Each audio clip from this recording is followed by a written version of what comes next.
It's Dr. Schwartz presenting struggling students over here at CUSM.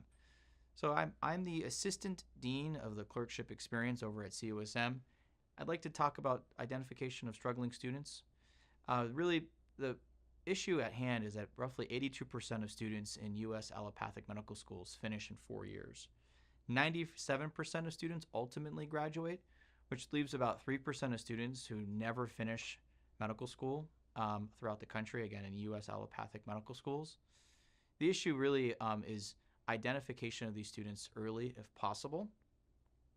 Really known predictors that have been studied at length are really students that fail at least 3 exams during their pre-clerkship experience have been known to not ultimately finish medical training. But other less difficult criteria to identify include social support or lack thereof.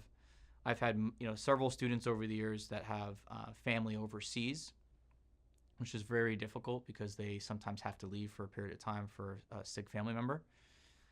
Other life events, bereavement, divorce.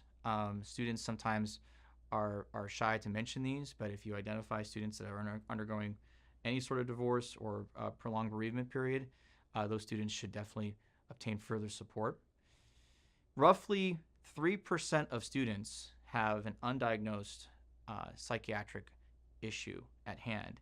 The most common being ADHD, but others include learning disabilities, depression, anxiety disorders, and these sometimes manifest during the medical school experience and should be essentially treated if possible. Students who fail 3 exams during the pre-clerkship experience should be flagged and they should be further supported because these students are known to have difficulty ultimately finishing and graduating. Students who on any exam are outside of 2 standard deviations from the mean also should be further supported, and many of these exams do take place during the pre-clerkship experience. If you identify a student with any of these factors that I've just previously mentioned, please refer them to our on-site counseling and we can further help and support the student. Thank you for your time. Thank you, Dr. Schwartz. Next, we're going to be talking a little bit about learning challenges for our medical students.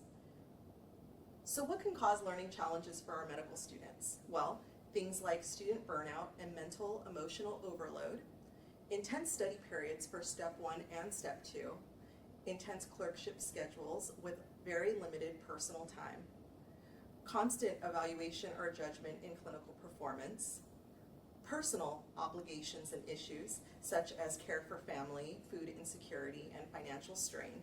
And last but not least, the impact of the factors mentioned can really create a strain on students in terms of their mental and emotional overload.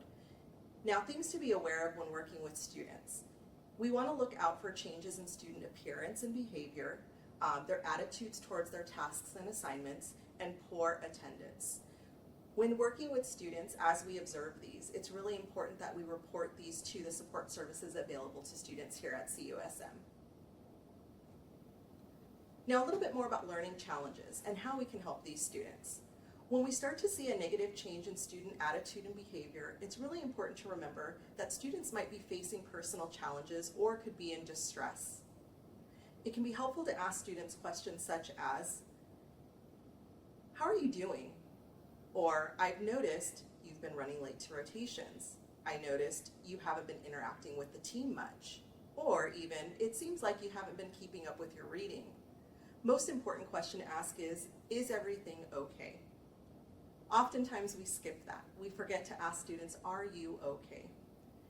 If you're concerned about a student's well-being, we do have several resources here at CUSM, and we encourage you to reach out to those resources. You can reach out to Dr. Debbie Wright, our Director of Counseling and Wellbeing, or you can reach out to myself, Christina Rangel, Senior Executive Director of PACE. So next, we're going to discuss a little bit about accommodations and disability services for students. CUSM values equitable learning opportunities for all of our MD students. Examples of accommodations can include additional time for didactic exams, OSCEs or SOAP notes, modified schedules and breaks for health-related accommodations, and assistive technologies such as screen readers, magnifying devices, note-taking software, etc. It's optional for a student to reveal details regarding their accommodation. If you have questions about how to execute an accommodation for a student or have any concerns regarding a student's needs, please feel free to reach out to myself, Christina Rangel, with the PACE office.